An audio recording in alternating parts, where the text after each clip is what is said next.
Muito bom dia a todas as pessoas. É um prazer receber toda a gente aqui na- no auditório do FAED, aqui na UniCV, e começarmos esta discussão e esta reflexão que, mais do que tudo, precisa de um enquadramento desde logo, que serve sim para perceber possibilidades de refletir e de falar e eventualmente de atuar no território, seja ele em zonas autoproduzidas ou não, mas sobretudo entendendo que a iniciativa Outros Bairros, que foi o trabalho que fizemos e que realizamos entre 2019 e 2022, acabou, não existe. No entanto, a experiência pode, essa sim, servir para outros passos que possam ser dados, independentemente de quem os fizer. E, portanto, nessa perspectiva, eu ia recuar ao período entre 2019 e 2022, não para estar a falar concretamente daquilo que foi realizado, porque durante o seminário isso acontecerá, mas sobretudo para enquadrar os pressupostos que tiveram por trás do que foi a iniciativa dos bairros e que esses sim nos interessam do ponto de vista do entendimento do processo de urbanização que vivemos atualmente. E por isso, já naquela altura, esse lugar em que os estudos urbanos neste momento estão colocados, que são bastante confusos e que nos deixam bastantes questões e dúvidas entre a cidade e os processos de urbanização e como tudo isto convive, e sobretudo entre os imaginários que nós temos, porque assim é há muitos e muitos anos, desse imaginário do que é a cidade, da praça, da rua, do passeio,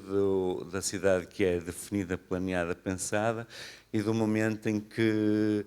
tudo isto levou a que o processo se desconfinasse, se extravasasse esse quase objeto em que tudo cabia, essa palavra polissémica, em que qualquer assunto servia para caracterizar a cidade, e chegamos, portanto, a este momento em que tudo isto que está aqui, né, e que é o que conhecemos e que noutro momento se alarga mais para o lado de lá, acaba por se perder, independentemente de estarem previstas, sobretudo aqui no Mindelo, zonas de expansão que aconteceram, ou que se previa que acontecessem a partir dos anos 60, se alarga num processo de urbanização que, usando uma metáfora que falamos entre pessoas que se relacionaram com outros bairros, é muito quase parecido como cobrir um corpo, não é? Quer dizer,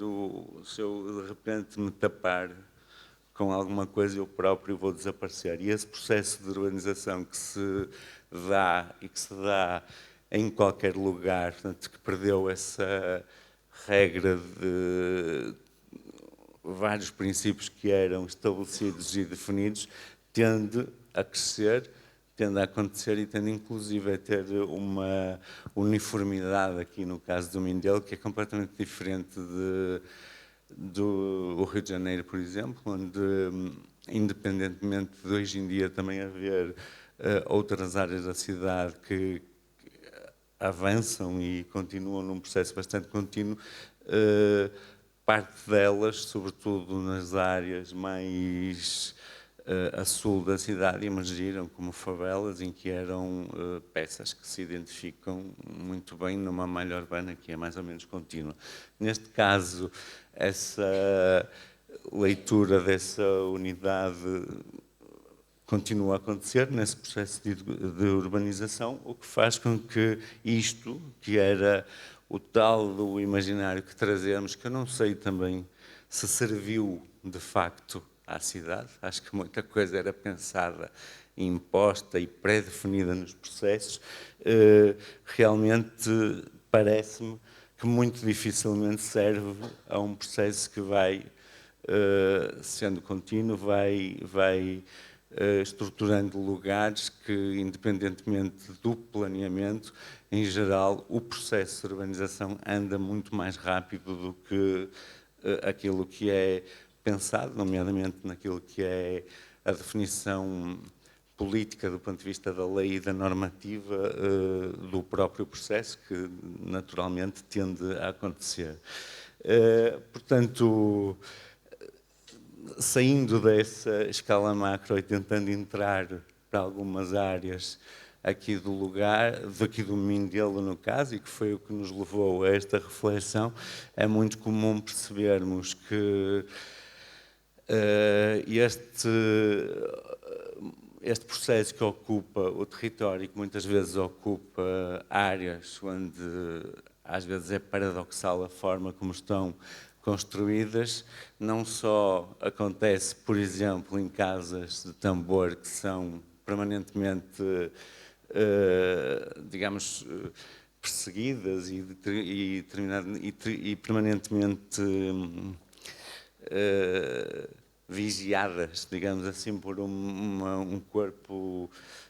digamos, do Estado que tende a que não aconteça, mas se formos a ver, por exemplo, isto que está aqui ou aquilo, no caso, são terrenos vendidos pelo município e têm exatamente o mesmo processo de ocupação. E, portanto, se passarmos para esta imagem que foi tirada, é mais recente da apresentação, que foi tirada há 2 ou 3 dias pela Grace, enquanto fazíamos o workshop com a Universidade de Piaget. Aqui, neste caso, por exemplo, percebe-se que as mesmas casas de tambor seguem para aqui, já estiveram muito mais aqui em baixo há vários tempos, e o mesmo processo de urbanização que falava há bocado, onde se vendem lotes e terras e onde esse processo tanto acontece como por ocupação, como por alienação do próprio território, como pela própria estrutura pública que o faz, basicamente gera o mesmo tipo de ocupação, ou seja, se ali não há água e não há esgoto, aqui também não. E, portanto, aquilo daquele bocado ali é ocupado porque há essa emergência de pessoas terem uma casa e de políticas públicas que não respondem a essa necessidade. No caso aqui, são as mesmas políticas públicas que permitem que tudo isto se vá urbanizando e se vá ocupando. Portanto,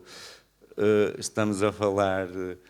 de um processo que tem fases e que me parece importante cada vez mais, sobretudo, desconstruir o entendimento da casa de tambor e pensá-la como uma parte do processo da habitação daqui, ou seja, a casa de tambor necessariamente com segurança urbanística e com apoio, digamos, assistência técnica ao processo, necessariamente se transforma numa casa de blocos, cresce, muda e vai respondendo a um momento da vida das pessoas onde seguramente se vive com a mesma dignidade, porque é o momento possível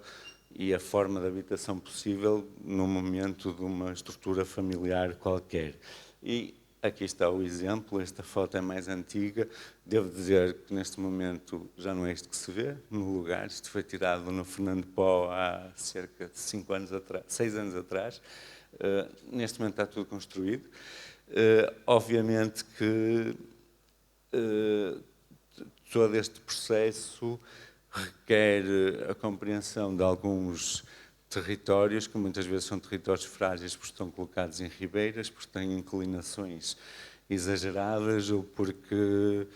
acabam por densificar de forma onde depois é difícil resolver as diferentes questões daquilo que é público, seja uma drenagem, um espaço público, a própria mobilidade do território.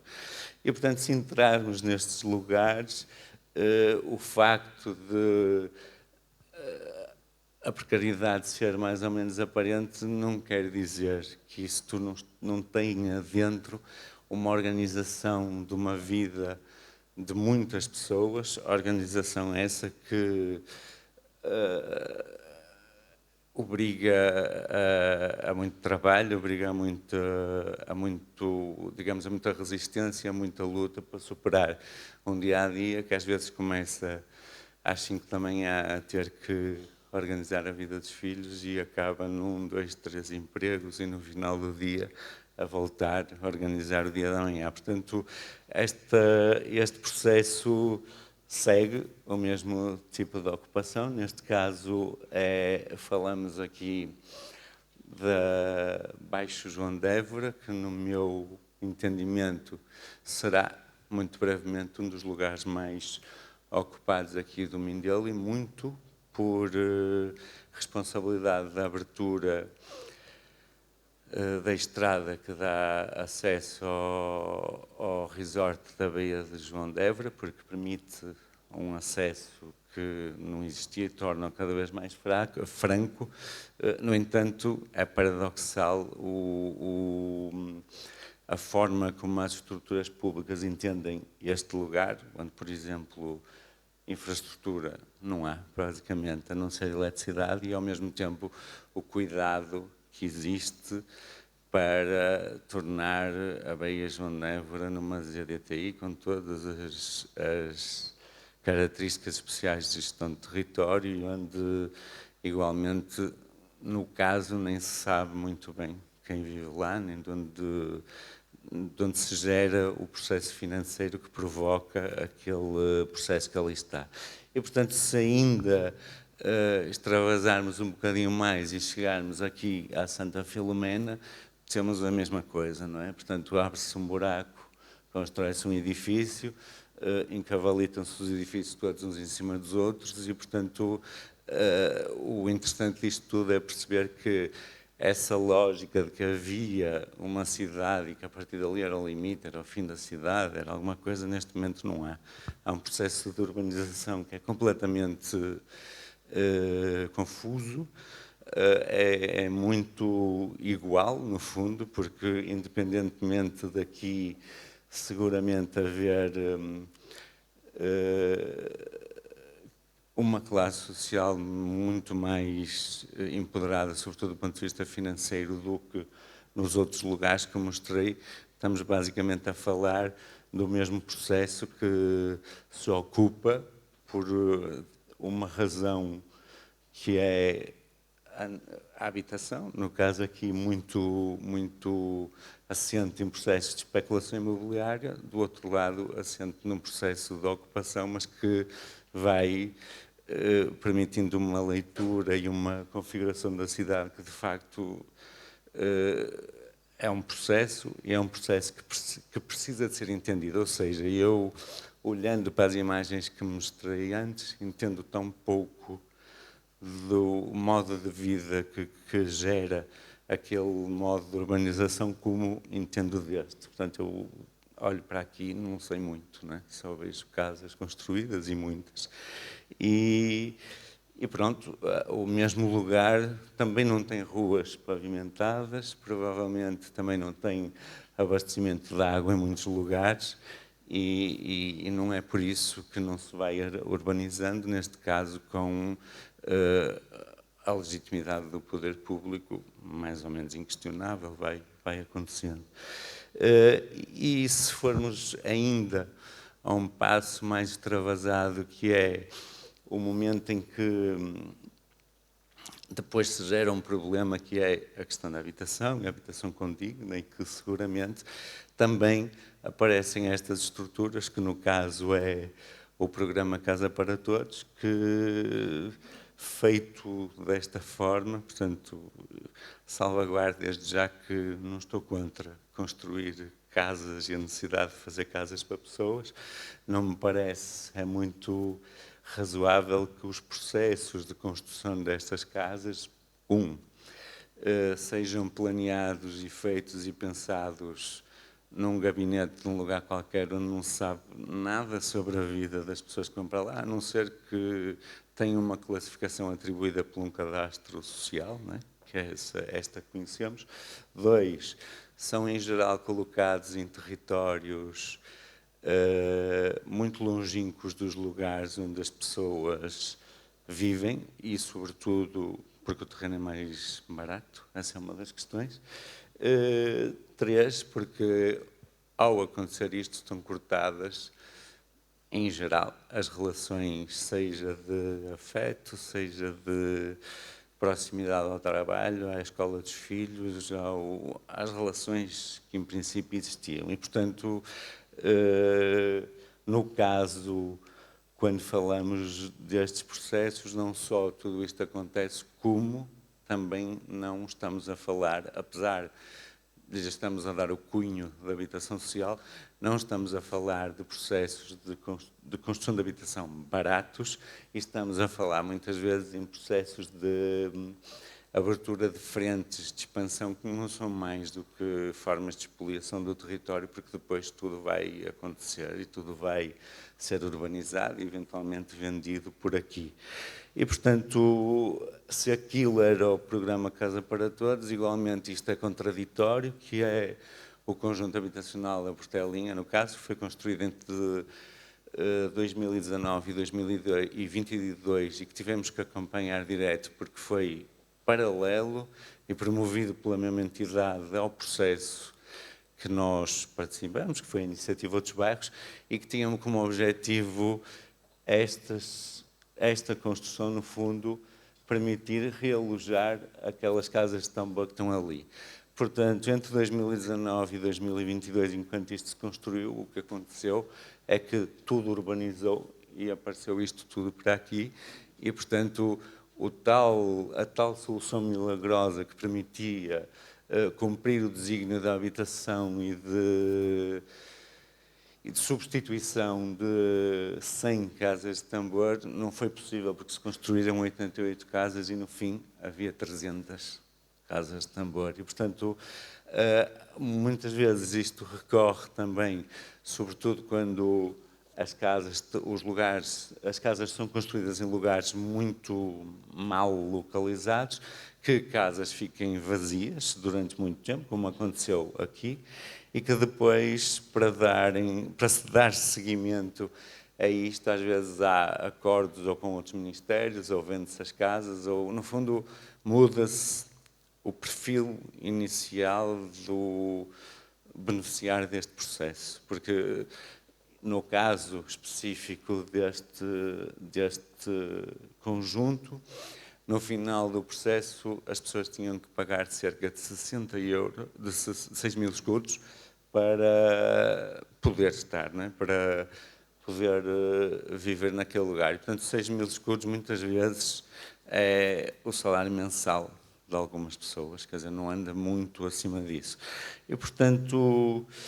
entrando agora no Alto de Bomba, isto porque, no fundo, a nossa proposição, a partir do momento que entendemos este cenário e que nos entendemos mais disponíveis a largar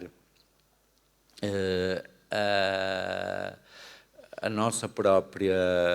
formação de arquitetos, portanto, a desconstruir a nossa própria formação de arquitetos e simplesmente querer participar de um processo onde, a partir do diálogo e a partir de um percurso relacional que aconteceu aqui dentro, o próprio projeto, as próprias decisões alterariam sempre que necessário e, a partir desse lugar, aí sim, construir as linhas possíveis para a construção de uma política pública que, pronto, depois, como é sabido, não aconteceu, mas que não é por isso que não estamos aqui a refletir. E, portanto, uma das questões que para nós também era muito importante, além de haver uma obra e se suprir necessidades infraestruturais, por exemplo, que se sabia que existiam, era exatamente perceber que entre ruas que existiam, seja aqui ou ali, isto são dois exemplos, e que aparentemente parecem muito frágeis ou que nada vai acontecer, havia duas coisas que para nós eram muito importantes. Primeira, o Estado não está presente, não é? Que é um som de baita que é muitas vezes dito porque não tem infraestrutura, porque o muro vai cair, porque não sei o quê. É verdade, por um lado, e também é verdade que tudo o que está aqui construído foi feito pelas próprias pessoas que lá vivem. Portanto, esse lado existe. Mas também há o outro lado, que é perceber que muitas vezes o Estado não estar presente porque não está a cumprir o papel que devia, seja de construir a infraestrutura, de limpar o lixo, de tratar da eliminação, da regularização do fundiário, do que seja, também é o Estado estar presente, porque muitas vezes é nessa possibilidade de deixar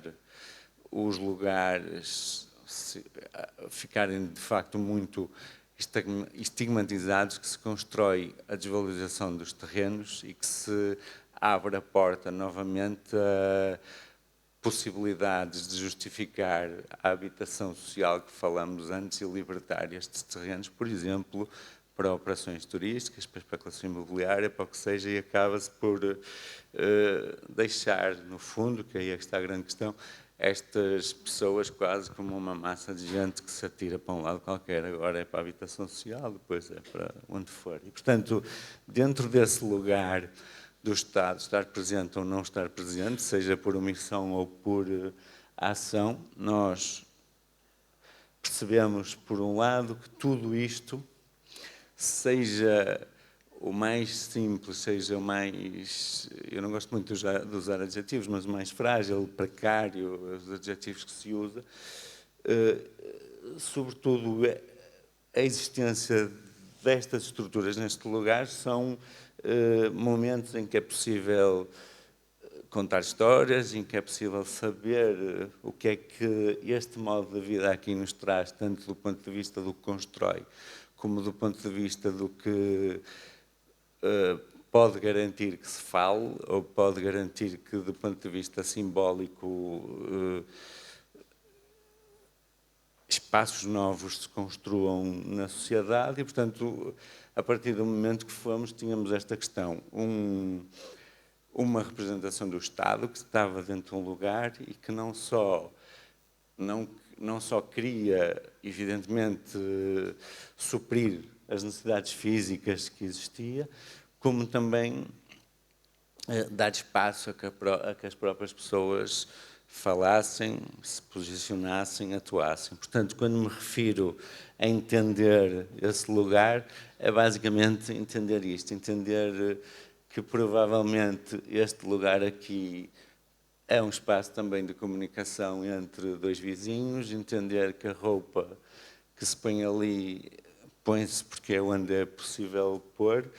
mas está num espaço público que aparentemente é uma rua e ao mesmo tempo, portanto, perceber que tudo que se constrói aqui, toda a ambiência que se faz neste lugar não tem as regras de onde nós vínhamos. Portanto, nós vínhamos inseridos num guarda-chuva gigante que era o programa PRA, Programa de Reabilitação, Revitalização e Acessibilidade, tocava basicamente a generalidade dos assuntos do território e no eixo que se dedicava a bairros, nada fazia a diferenciação entre isto que estamos a falar, entre o que é cidade e a urbanização e entre o que é, por exemplo, um bairro que se autoproduz como este e que tem uma mutação constante de diferentes coisas, diferentes elementos, e alguma coisa que está, por exemplo, muito consolidada como a Morada, o Platô, o bairro Craveiro Lopes, ali o Gide Sal, alguma coisa, qualquer um destes lugares, onde a estabilidade, tanto física como social, tem outras características. E, portanto, tivemos que entender igualmente que pequenas coisas são estas. Ou seja,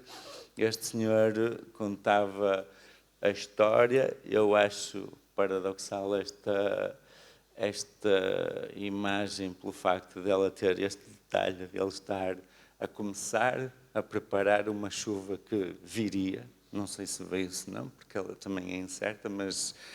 as lógicas e as práticas estão montadas e que são completamente diferentes daquilo que acontece ali embaixo, porque ali há um tempo, há uma história, há um lugar que é completamente diferente daqui. Isto obrigou-nos a muito tempo deste tipo de ações, onde muitas vezes, inclusive, fomos questionados o que é que estávamos a fazer, no sentido de não havia máquinas e obras e coisas a acontecer, havia diálogo, havia conversa que nos faz hoje entender um bocadinho mais do projeto, mas do processo, mas ter consciência clara que ainda está basicamente tudo por entender, portanto é difícil chegar aqui e dizer, é difícil tocar nas questões, por exemplo, de identidade com muita propriedade e dizer, vamos fazer aqui uma arquitetura que tem estas características ou aquelas, é calverdiana, isto é aquilo, senão compreender um processo e perceber a partir desse processo que possibilidades é que essa ferramenta que é a arquitetura, o urbanismo nos dava, inclusive nesse processo de diálogo e colaborativo entre nós, os técnicos, os moradores e os demais atores que apareciam. Portanto, tudo isto foi também construído num princípio que tinha algumas coisas que eu vou enumerá-las assim muito rapidamente. Não quero tornar isto muito maçudo, estar aqui a dar uma explicação técnica do que foi, mas tem alguns princípios que eram fulcrais para nós. A universidade tinha que vir trabalhar connosco, até porque a gente também tinha chegado aqui num processo académico e, por isso, este momento aqui é um momento em que se está a fazer levantamentos, em que se está a fazer, portanto, a produzir o reconhecimento do lugar a partir de fichas e questionários que se fizeram, a partir de fotografias que se tiravam e, às vezes, a partir de entendimentos, por exemplo, que esta terra toda é terra arrastada que vem de cima. Portanto, consequentemente, questões técnicas que nos eram validadas, como a geotecnia, que nos diz que a partir mais ou menos de 50, 70 centímetros encontramos terra dura, aqui não acontece, porque isto vem tudo arrastado de outras partes. Ao mesmo tempo sabíamos, por exemplo, e eu vou dizer isto porque é isto, não é? Que foi muito relevante para nós, esta árvore aqui, que basicamente tinha ali um suportezinho de cimento, presumo que para estabilizar as terras ali de trás,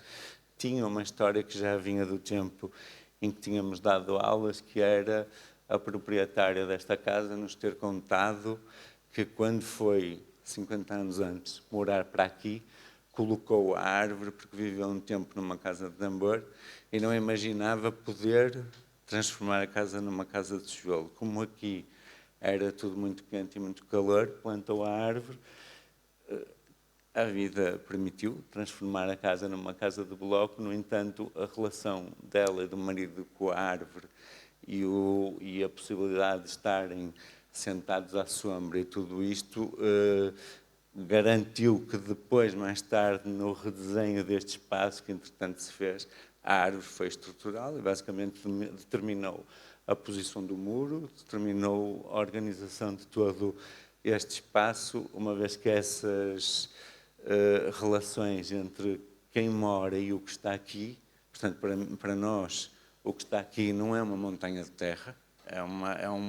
a sequência de um processo onde muitas ações levam a que esta imagem exista e, por isso, nós tínhamos que entender o que é que aqui se passa. Portanto, as universidades, portanto, houve esse processo de os alunos virem fazer estágios connosco, isto era uma questão. A segunda questão era conseguirmos deslocalizar o dinheiro público exatamente para uma área onde há desigualdade de várias ordens e, portanto, não estar sempre ou ali na marginal ou noutro sítio qualquer onde tendencialmente isso existe. Muitas das vezes por razões às vezes que nem têm tanto que ver com a reabilitação urbana das áreas, mas sim com o turismo, com outras questões. E, por outro lado, ter um escritório que, apesar de ter estado 5 meses localizado na Câmara Municipal, porque a parceria com a Câmara Municipal existia, depois de se perceber que a informação que precisávamos na Câmara Municipal já existia e já tínhamos tido acesso, às tantas percebeu-se exatamente que para as pessoas dos lugares, porque inicialmente começamos a fazer estudos e projetos no Covada da Bruxa, Fernando Pó e Alto de Bomba, apesar de depois só ter havido obras em Alto de Bomba, para essas pessoas estarmos localizados na Câmara era um transtorno maior do que para nós estar localizado no lugar. Então, a partir desse momento percebeu-se que ou de facto conseguíamos ter o escritório no lugar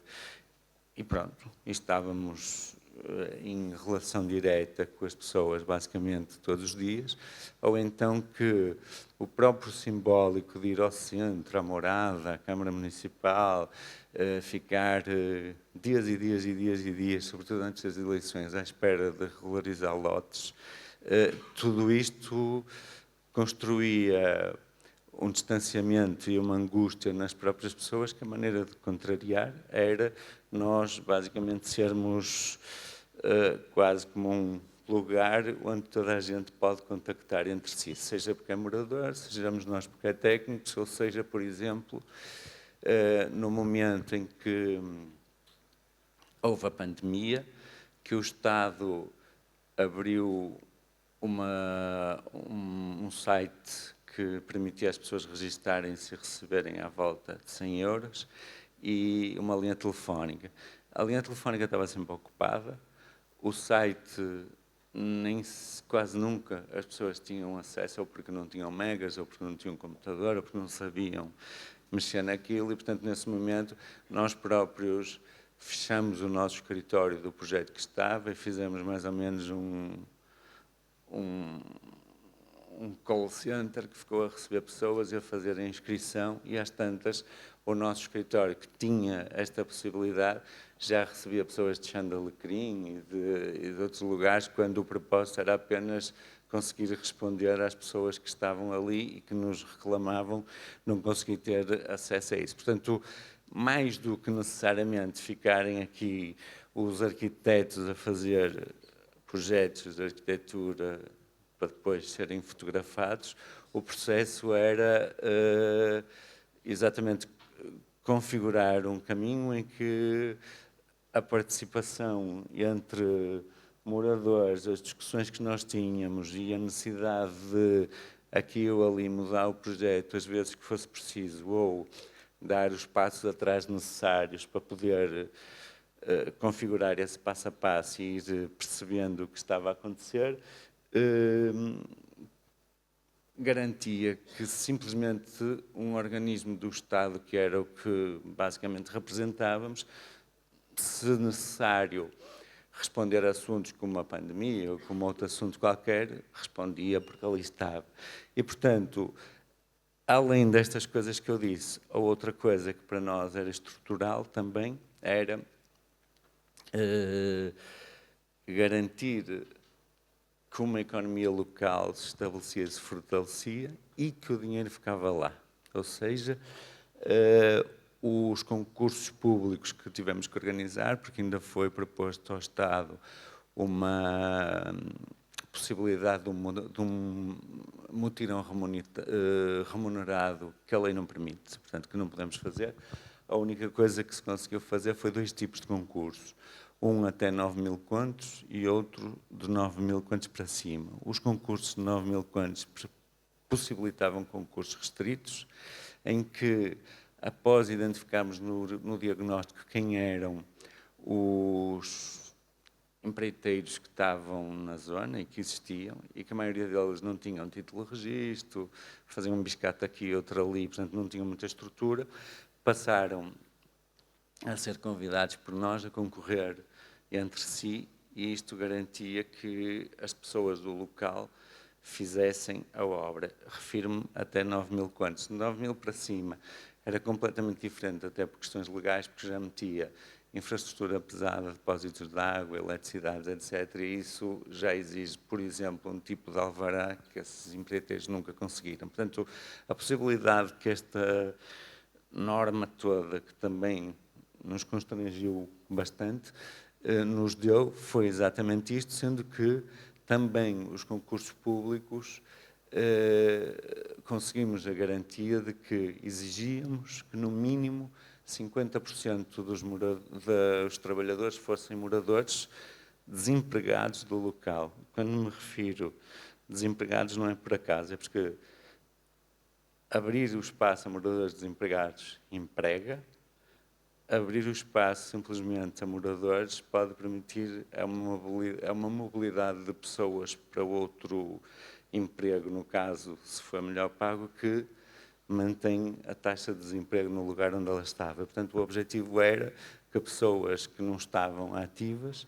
se empregassem, sob pena de nós também não temos muita consciência do tipo de trabalho que faziam, nem da especificidade, nem do rigor. Ou seja, o diagnóstico construía também uma lista de ofícios que as pessoas que existiam dentro de cada agregado familiar sabia fazer ou podia fazer e que ferramentas tinha, sendo que se partia do princípio que o próprio processo em si mesmo fosse sistematizando formas de fazer, fosse sistematizando economia de escala de algumas coisas e a consequência do tempo gerasse o que vulgarmente se diz uma formação, porque nós estávamos em campo e estávamos todos os dias no lugar e ao mesmo tempo,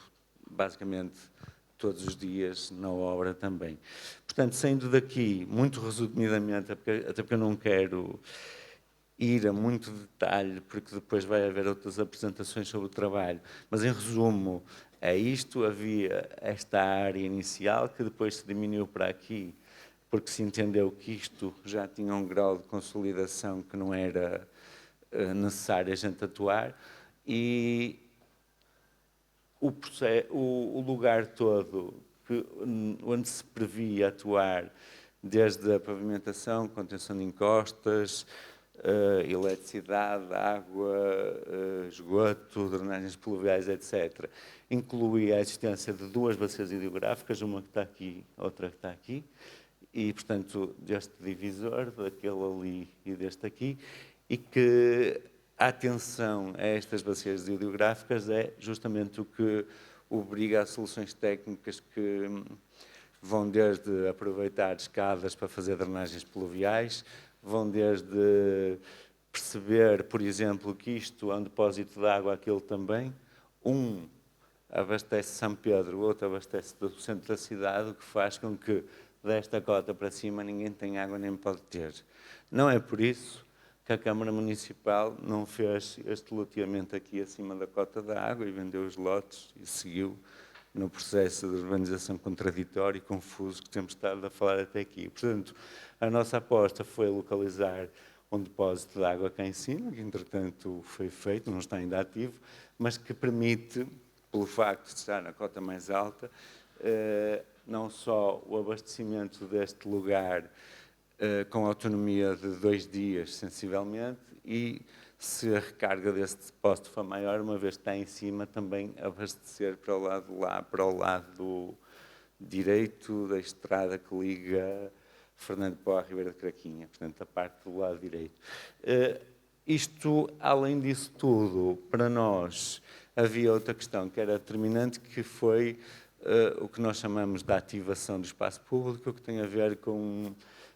a construção de relações com pessoas e perceber, exatamente para contrariar aquilo que foi o nosso primeiro, que foi a primeira sensibilidade quando ainda estávamos na praia, que foi chegar a estes lugares e perceber que as pessoas não entendiam nada do que estava a passar. Nada, sabiam que entrava uma máquina e que um dia acontecia qualquer coisa. E nós, como percebemos que, mesmo não querendo fazer dessa maneira e construindo os diagnósticos e todo o processo, uma obra é sempre intrusiva, Não há muita forma de lhe dar a volta, porque é preciso construir coisas, é preciso construir muros, é preciso pavimentar, é preciso ajeitar ruas e, de repente, há aqui uma baralhação num sistema que ainda que se ache que é precário, que é isso, que é aquilo, tem uma organização, tem regras, tem legitimidades que já existem e elas não precisam que sejamos nós a chegar lá e a dizer como é que se faz. E, portanto, isto obrigou a que fizéssemos uma reunião, basicamente todas as quartas-feiras, aqui na praça, que é aqui, e essa reunião, às vezes, tinha um tema que éramos nós que precisávamos de esclarecer para o processo andar, outras vezes não tinha tema nenhum, e era simplesmente uma intenção de estar e falar com as pessoas e perceber que demandas é que podiam chegar. Claramente, com os dias, a reunião era muito profícua, outros dias era hiper confusa, não se falava de nada, mas isto levou a que garantíssemos que uma parte do financiamento da obra ficasse cativa, e cerca de 20%, e ficasse cativa para a realização de diferentes atividades que permitiam não só nós compreendermos a forma como este modo de vida funciona, como também coisas acontecerem que nos eram solicitadas e que faziam sentido. Refiro-me à estratégia de montagem de algumas hortas urbanas, umas com mais ou menos sucesso. Refiro-me à residência artística de hip-hop, que resultou num disco, que eu presumo, em princípio, parte vai ser ouvida esta semana. Refiro-me à própria sistematização do processo de construção, que se fez até onde foi possível. Refiro-me ao projeto de Desenrascar, que tinha a ver com construir com pessoas de diferentes idades, através de imagem e vídeo,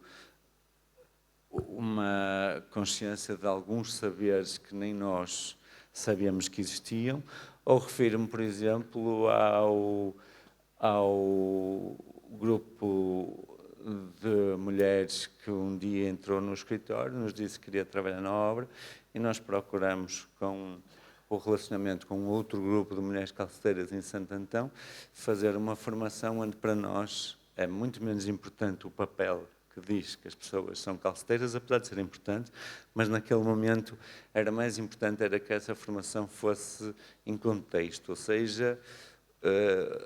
o lugar em que se executou o calcetamento e que deu origem àquela formação, independentemente da gente não saber qual era o futuro daquele grupo de mulheres enquanto atuantes na sociedade, está lá até hoje, não é? Até hoje se calca, inclusive no passeio que nós fizemos, no percurso que fizemos por lá ontem, estivemos em cima. Não falamos porque falhou, mas depois, de outra altura, a gente pode explicar. E, portanto, no caso deste grupo, acabaram por ir trabalhar para o município, estão lá até hoje. Seguramente que, enquanto grupo, tem todas as suas contradições, como o nosso próprio grupo, não é? Quer dizer, é difícil estar a atirar para cima dos outros, é isto ou é aquilo, quando nós próprios também não sabemos como é que nós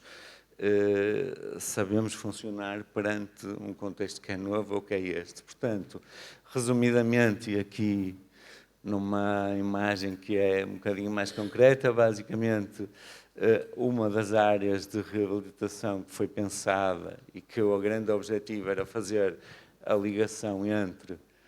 estas ruas que já estão pavimentadas, digamos assim, mas que não têm uma drenagem subterrânea, é tudo superficial, perceber como é que nós, através desta reabilitação deste lugar aqui, da reabilitação daquela parte ali e da outra parte aqui atrás, que eram as três que usávamos, aliás, aqui, que eram as três que usávamos para ligar essas malhas urbanas, umas que já estavam consolidadas, dou alguns exemplos, por exemplo, a necessidade de travar a velocidade das águas e a energia das águas que desciam, que apesar de pontuais e muitas vezes são de intensidade muito grande, inclusivamente trazem aluvião grande, era fundamental para garantir que essa água não chegava, por exemplo, a estas ruas a alta velocidade e não destruía isto tudo, porque nós tínhamos de garantir o mais possível capacidade de infiltração. Portanto, depois isto continua, entra no sistema e basicamente é recolhida lá embaixo no cemitério, é o lugar de recolha mais perto. Portanto, aqui no caso são muros que foram dando origem àquilo que é a construção mais para cima da montanha, e aqui também, e que no caso, uma vez que se garantia que esses espaços mais de uso coletivo se faziam nestas áreas de reabilitação urbana que eu expliquei, em cima, mais do que tudo, a própria relação com aquela rua, com a baía, com o banco, com essa possibilidade da rua servir para estar, basicamente era o que precisávamos de garantir, sem ter grandes preocupações com, digamos, com a arquitetura, com o espaço, como havia aqui embaixo, mas entendendo que o que já estava estruturado garantia essa possibilidade de se esquecer essas preocupações e perceber, ao contrário, que a pedra nos garantia um muro que estabilizava a encosta, o ferro nos garantia a execução de parte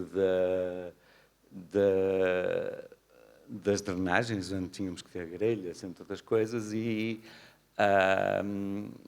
uma parte de cimento que não se consegue, ou não se conseguiu até aqui, evitar de usar, também garantia basicamente a estabilidade desses muros e depois, no final, a própria calçada que garantia a pavimentação dos lugares. No fundo, um trabalho que é feito e que toca neste momento, ou seja, quando nós saímos sensivelmente 6.000 metros quadrados de atuação e que tem a intervenção, grosso modo, 3 materiais, porque eram aqueles que estavam disponíveis e que podíamos usar. Portanto, é isto, este processo aconteceu diário e toda esta relação permitiu pensar o que é cada elemento destes e que importância ele tem. No caso, a calçada, que também serviu para construir a possibilidade deste grupo se afirmar e construir o próprio lugar delas. Nunca conseguimos fazer a parte da calçada a dizer a mediana obra, que era uma reclamação da altura, mas há de chegar o dia. E, portanto, no final, esta é a imagem que eu não queria ter muito mais imagens, porque depois eles vão ter. Quando há bocado os estudantes estavam aqui a fazer os levantamentos e que permite estas regras, que é perceber que a árvore não pode cair, não é? Porque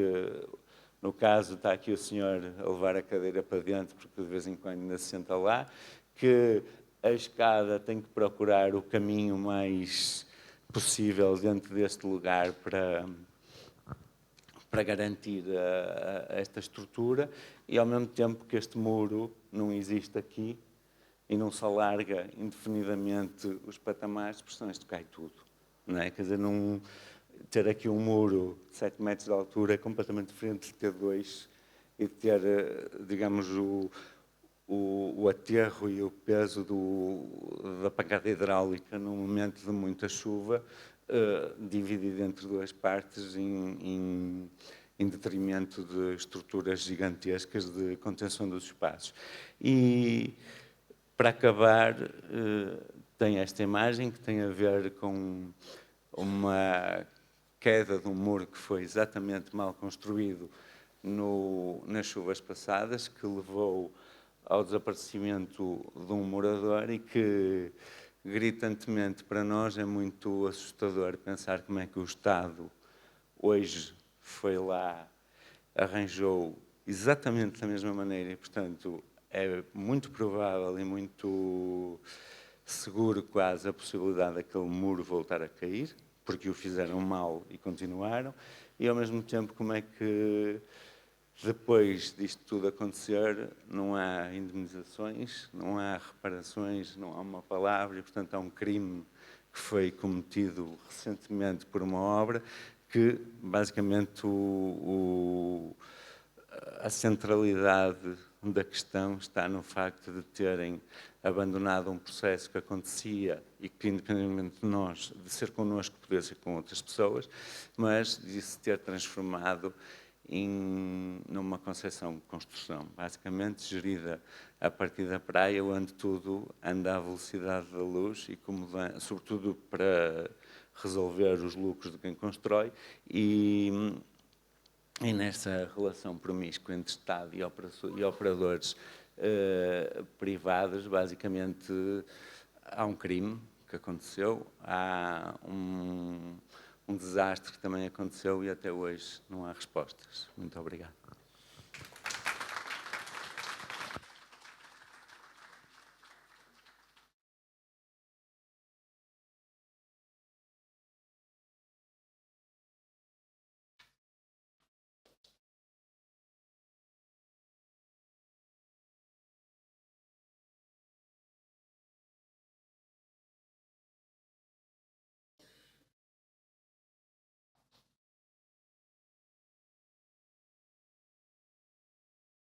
Não sei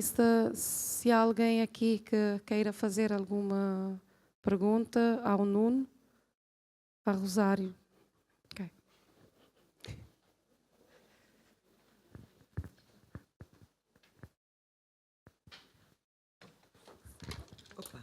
Bom dia. Nuno, eu só queria que elaborasses a forma como vocês acabaram por sair do projeto.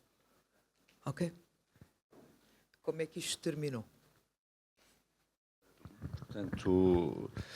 nós começamos em 2009, o nosso contrato era... Basicamente, o meu contrato era o contrato consequência de um concurso público em Portugal, que era tripartido entre mim, o Ministério do Ambiente em Portugal e das Infraestruturas aqui. E, portanto, anexo ao meu contrato estava a contratação da equipa que trabalhou connosco e, portanto, que era financiada pelo orçamento que estava disponível para o escritório de outros bairros, que era cerca de 2.000 contos por ano, não era muito mais que isso. E, em teoria, a fase experimental duraria 1 ano, foi esticada para 3, porque o Governo nunca se quis posicionar perante a necessidade de sair da fase experimental e no final dos 3 anos, onde dos 100.000 contos que nos estavam designados, nos entregaram apenas 25.000 e, portanto, por isso é que pouco mais de 30% foi realizado e nos outros bairros só foram os estudos. Em junho, suponho, de 2021, nós organizamos um evento chamado Soma na Ponta e a ideia era, porque muita gente, sobretudo os jovens que depois trabalharam connosco na obra, diziam que a obra permitia que as pessoas deixassem de dizer que eles estavam o tempo todo sentados na ponta, porque antes achavam que eles não faziam nada, que isto, que aquilo. E, portanto, nós achamos que trocar a palavra e chamar-lhe só uma na ponta, que era voltar à ponta e refletir sobre o imaginário da ponta, no sentido de também, a ponta tem milhões de imaginários, mas no sentido de também outros bairros garantir ou ter possibilidade que outros imaginários se pensassem a partir dali, nomeadamente para pessoas que se sentiam levadas para aquele lugar. E no final deste encontro, onde tivemos investigadores de fora, tivemos visitas ao lugar, etc., tivemos mais ou menos uma semana aqui, fizemos um documento que basicamente se chamou Os Princípios Orientadores da Iniciativa dos Bairros, que sugeria ao Governo um nível intermédio de institucionalização. Também não queríamos, de imediato, passar para uma normativa onde alguém ia virar chefe ou presidente de outros bairros e o outro ia virar contínuo. Não era isso, era perceber de que forma é que saíamos da fase experimental e íamos procurando um nível de institucionalização que também permitisse pensar que a própria estrutura do governo também não podia ser o que era, não é? Porque basicamente mandava informações da praia quando tinha que mandar e não sabia sequer o que estava a acontecer. E posto isso, nunca houve resposta a esse documento, até hoje não temos informação, e face à inexistência dessa resposta, nós exigimos saber, para continuar, quando e quanto dinheiro nos davam para podermos continuar. E foi assumido que não era respondido, que se quiséssemos continuar, todos os contratos eram renovados, mas que basicamente nos pagavam para ler o jornal. Pronto, e a gente gosta de ler o jornal, mas não é na hora de trabalho, e pronto, e gostamos, e houve sempre muita convicção, apesar de todas as contradições que existiram entre nós, de fazer isto. E, portanto, nesse momento, a consequência foi que nós próprios tivemos que sair e que largar o posto de trabalho, porque não era justificável perante, por exemplo, estão aqui 4 do grupo das calceteiras, não era justificável que nós... está outra ali, levanta o dedo, desculpa. Não era justificável que nós, depois de fazer isto tudo, não soubéssemos dar uma resposta, não é? Não pudéssemos dizer a próxima parte da obra começa daqui a um mês, ou para a semana, ou quando fosse. Não tinha problema não ser imediato, porque a gente tinha um processo que gerava assuntos e que inclusive permitia não fragilizar as relações. Agora, tinha problema ser um ponto de interrogação. E, posto isso, nós saímos e o Governo transformou isto tudo na tal Conceição de Construção, onde hoje em dia, até onde eu sei, não se sabe, basicamente, praticamente nada daquilo que acontece. Mas os moradores também estão aqui e, mais do que eu, sabem dizer.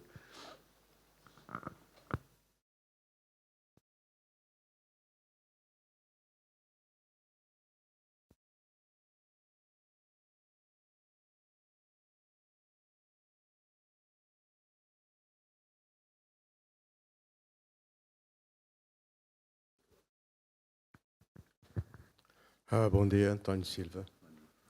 Para felicitar pela apresentação e fez-me recordar de alguns episódios e pedir no fim que tentasse fazer um aponto. Falou de Portelinha, de Baixo João de Évora, de Alto de Filomena e Aldebomba, a responsabilização. Nesse sentido. Alguns elementos que eu penso que é interessante, porque como tive, enquanto cidadão, colaborar para a melhoria da qualidade de vida das pessoas, 2004, 2005, em particular, estive a trabalhar com a população de Portelinha, em que a única estrutura pública existente era um sanitário, realmente um balneário, financiado pela uma organização de solidariedade sueca, da Bélgica, mas que a Câmara Municipal se apoderou e só utilizava para vender água. E não permitia ligação ao esgoto. Eu lembro-me de 2004 ter financiado, estimulado a população a avançar, a fazer, mesmo contra a vontade da Câmara Municipal, a ligação ao esgoto. Eu lembro, depois de muitas intervenções, inclusive na televisão, rádio, etc., ter levado, inclusive, o embaixador dos Estados Unidos a visitar esse espaço da Câmara Municipal, fazer a construção, ou iniciar a construção, dos estaleiros de Carnaval, que tem muito a ver com a situação atual. Isso em 2005, 2006. Isto é, onde não há nada, não há ruas, não há água, não há nada, recusam a sequer ligar os balneários ou fazer funções balneares ligadas ao esgoto, a Câmara Municipal decide construir uma barração, que é uma autêntica anedota, os estaleiros de Carnaval. Um absurdo total. Debaixo de João de Évora, também estive a trabalhar com essa população, e para dizer que só houve eletricidade.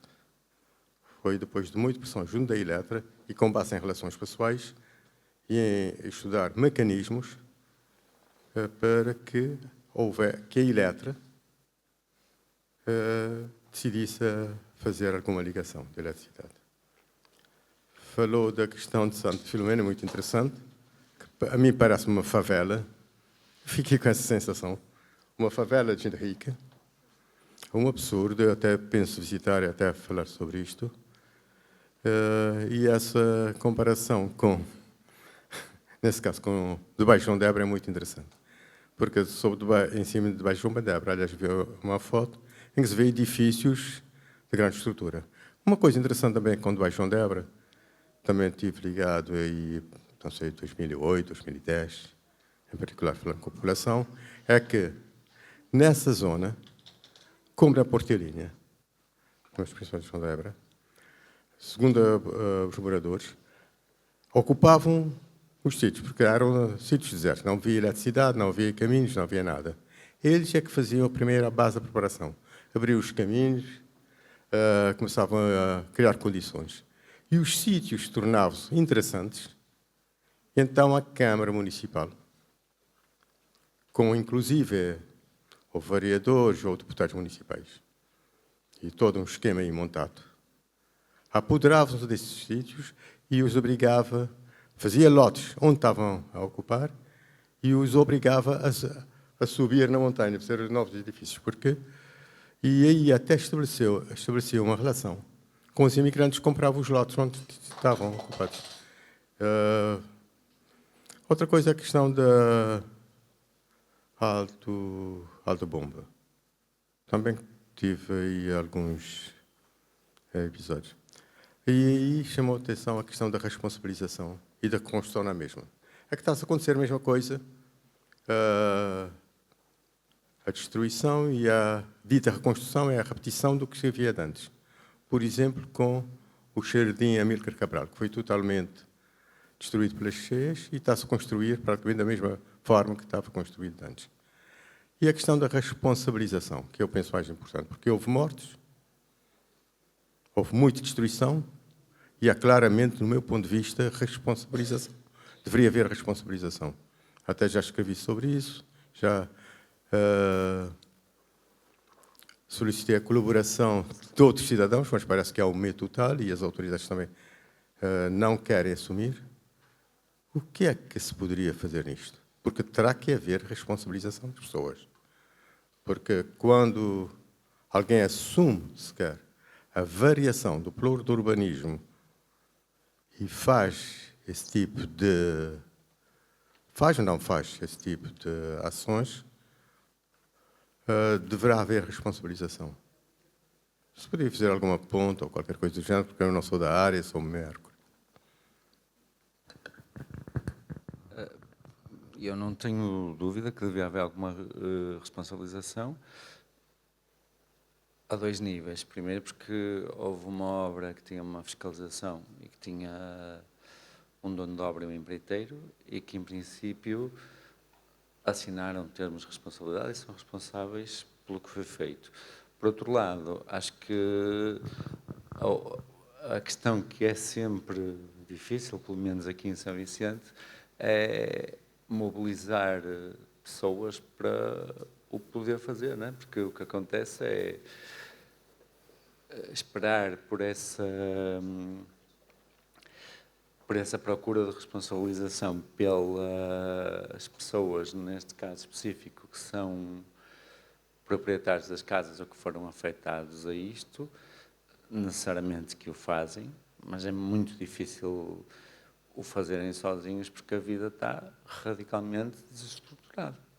não é? Quer dizer, portanto, eu não vejo outra alternativa senão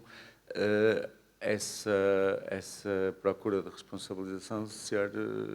construída a partir de movimentos coletivos de vários cidadãos. Não vejo outra forma, porque acho que é preciso entender,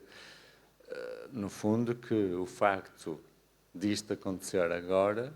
e de acontecer naquele lugar não quer dizer que amanhã não pode acontecer na casa de qualquer um de nós, ou no espaço público, não interessa. Portanto, parece-me que a construção de uma mobilização em prol de uma cidade mais equânime que todos queremos, falta fazer. Não me parece que seja não me parece que seja um assunto que esteja feito, que tenha caras, que esteja empoderado aqui no Mindelo. Acho que falta um movimento que conteste as ações públicas, porque a responsabilidade, no caso, é de quem gere, digamos, tudo aquilo que é público. Agora, é frágil, não é? Quer dizer, nós no momento, inclusive, presumo que assinou a carta na altura, no momento em que os outros bairros, nós percebemos que estava para acontecer aquilo e que solicitamos apoio e que fizemos cartas abertas, etc., não foi suficiente, não é? Mas a partir do momento em que as estruturas estão desmobilizadas, no caso, e desmontadas pelo Estado, apelar à responsabilidade deles é um processo que só com muita mobilização e muito voluntarismo, e que me parece que aqui em São Vicente é frágil.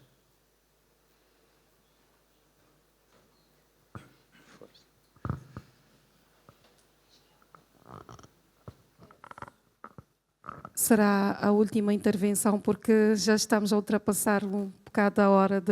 conforme está no programa. Muito bom dia, meu nome é Francisca Santos, eu estou cá em representação do ONU Habitat. Muito obrigada pela apresentação. Eu gostaria de perceber como é que foi o envolvimento das autoridades nacionais, do governo e da Câmara Municipal em todo o processo, ou seja, o grau de apropriação do processo, desde o início até ao fim.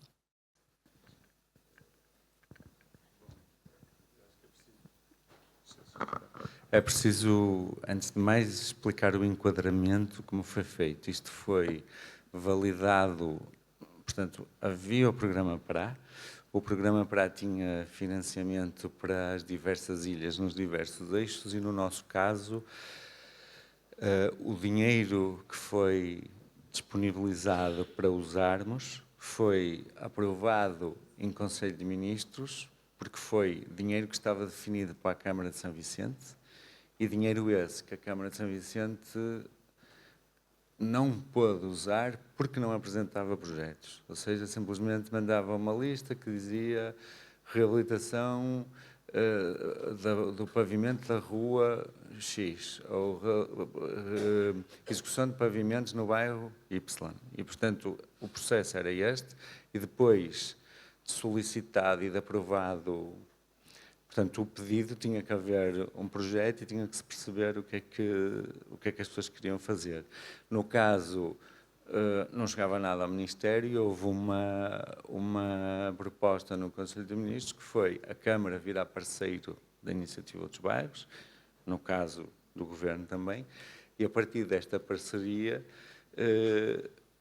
iniciarmos esta experiência piloto, exatamente para depois, também na esfera municipal, haver ligação disto tudo, não é? Tirando os 5 meses que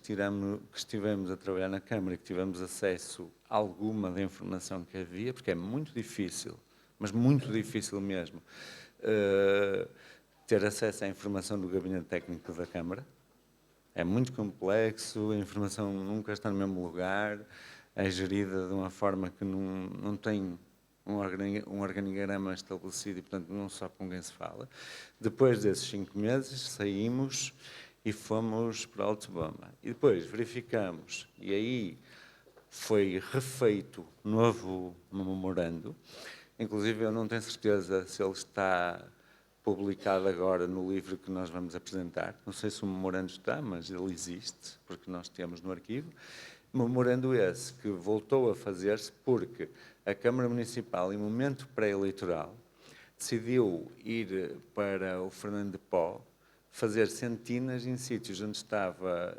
previsto um trabalho de urbanização que fazia um depósito de água e que fazia o abastecimento de água. Portanto, havia sobreposição de trabalhos ao mesmo tempo, porque basicamente da Câmara Municipal não havia a mínima, apesar de haver um documento escrito, não havia a mínima aceitação do trabalho, porque em geral o que há é um apetite muito grande à compra e venda de lotes. Pronto. E, portanto, ultrapassado isto, percebeu-se que a Câmara Municipal não colaborava e, portanto, a gente avançou. E avançou com o apoio do Ministério das Infraestruturas, da Ministra das Infraestruturas, tem que ser dito, né, que apoiou naquele momento o processo, e depois a seguir fragilizou também, e basicamente o apoio ficou muito parco no momento em que construíram o Plano A e construíram o PNH, onde admitem, e isso agora já com o novo Ministro nós podemos assistir aqui no lançamento do projeto da Covada de Bruxa e Fernando de Pó, que aquilo que promovem agora, que absorve todo o processo da iniciativa dos bairros. É mentira, porque o processo da iniciativa dos bairros, para ser absorvido, tem que ter um escritório no local e tem que ter esta relação com as pessoas. Terá alguns elementos técnicos que nós, obviamente, também desenhamos e fizemos, é possível. Ao mesmo tempo, a partir do momento em que a gestão dos projetos do Estado passou a ser por este gabinete no Ministério das Finanças, que está agora, que eu não me recordo o nome, houve uma nova abertura de concurso e nova consultadoria para determinadas empresas fazerem o mesmo processo em cima dos os mesmos projetos em cima dos nossos projetos. E isso é que foi apresentado agora ali no Fernando de Pó e na Covada de Bruxa. Portanto, o que eu acho que aconteceu é, na verdade, o facto de haver grupos de mulheres calceteiras a falar, haver grupos de meninos a falar no hip-hop e, inclusive, pontualmente, até com medo das represálias da Câmara. Haver uma pessoa que ocupou, falou-me há um bocado da portelinha do edifício, ocupou uma sentina que está desativada há 7 ou 8 anos no Alto de Bomba, nunca serviu para nada, porque queria fazer uma escolinha, assim que chamavam, onde juntava os meninos da zona e tinha uma espécie de um centro cultural. Sem dúvida, um desenho do projeto que ainda precisava de ser melhorado, mas tinha uma intenção. Ocupou, abriu a porta, porque ninguém sabe da chave como é que acontecia, e no dia a seguir tinha os funcionários da Câmara à porta de casa. Portanto, não sei dizer-lhe muito mais, senão a sensação de que todo este processo acabou, em parte, por incomodar, porque não responde. Porque é preciso, eu acho que esta é uma questão que é preciso ser dita, que é preciso entender que a forma como todo o processo se configura, o processo de urbanização, exatamente, especificamente nestes casos, também tem um tempo. E a estrutura e a construção desse espaço-tempo eventualmente não responde ao dia que o Ministro quer inaugurar ou ao dia que a Câmara quer pôr. Eu não vou conseguir esquecer-me nunca de, antes das eleições de 2021, o MPD fez a sede de campanha no Alto de Bomba no meio do campo de basquete. Mais ninguém pôde jogar basquete até ao dia da eleição. Porque a noção que há do espaço público e de um espaço, no caso, público coletivo, é esta. É que uma campanha passa por cima. Ou que a Câmara Municipal, quando quer fazer alguma coisa lá, coloca varredores de rua que até varrem estradas de terra. No resto do ano nunca lá estão.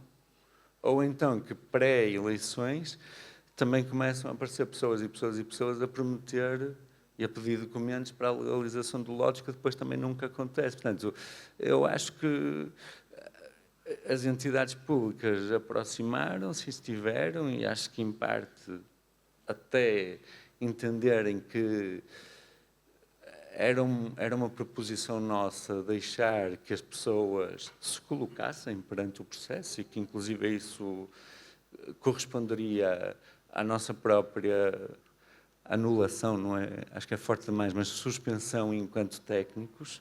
enquanto arquitetos e todo este processo que eu falei, acho que isto a dada altura ficou fora do controle, ou seja, ninguém podia dizer que as senhoras do calçamento tinham que dar determinada entrevista ao jornal. Elas falavam o que elas quisessem, assim como qualquer outro morador. E posto isso, acho que a dada altura, e que a consequência disso foi a proposta de continuação que nos fizeram, que tem algum nível de negligência até por trás, não é? Quer dizer, não se contrata ninguém para não fazer nada. Acho que corresponde exatamente nesse abandono do processo, porque deixou ou não ficou mais com cara de uma obra suscetível a inaugurar com os pergaminhos que são normalmente estão por trás da forma como se ocupa os lugares políticos.